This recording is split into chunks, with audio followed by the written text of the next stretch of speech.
पुणे हे विद्येचं माहेरघर म्हणून ओळखलं जात होतं। त्या पुण्यामध्ये संपूर्ण देशभरातून आणि जगभरातून विद्यार्थी शिक्षणाच्या करता त्या ठिकाणी येतात। जसं शिक्षणाच्या संदर्भाने हजारो गोष्टी त्या ठिकाणी चांगल्या त्या पुण्याच्या सांगता येतील अशा असल्या तरी त्याच्याबरोबर काही अपप्रवृत्ती देखील पुण्यासारख्या या शिक्षणाच्या नगरीमध्ये घुसखोरी करून आलेल्या आहेत। त्याच्यामध्ये ड्रग्सचा जो विळखा आहे तो अत्यंत गंभीर स्वरूपाचा आहे।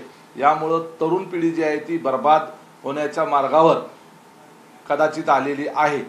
यामुळे राष्ट्रवादी काँग्रेस पार्टीच्या वतीनं आमची स्पष्ट अशी मागणी आहे की हे जे रॅकेट आहे हे रॅकेट फक्त पुण्यापुरतं मर्यादित नाही, आपल्या राज्यापुरतं मर्यादित नाही, देशापुरतं मर्यादित नाही, तर हे आंतरराष्ट्रीय स्वरूपाचं ड्रग्स माफियांचं एक रॅकेट आहे। आणि त्याच्याकरता देशाचे गृहमंत्री अमित शहा साहेब यांना आमची अशी विनंती आहे की त्यांनी याच्या बाबतीमध्ये एक टास्क फोर्स जो आहे तो देश पातळीवर गठीत करावा आणि या टास्क फोर्सच्या माध्यमातून संपूर्ण देशभरातलं हे जे ड्रग्स माफियांचं रॅकेट आहे हे रॅकेट उद्ध्वस्त करण्याच्या करता ती यंत्रणा निर्माण करून कामाला लावावी, जेणेकरून पोलीस दलाच्या असतील किंवा आपल्या राज्याच्या अंतर्गत असतील याच्या संदर्भात असणाऱ्या ज्या कम्युनिकेशनच्या किंवा तपासाच्या मर्यादा ज्या आहेत याच्या पलीकडे जाऊन त्यामध्ये काम होऊ शकेल।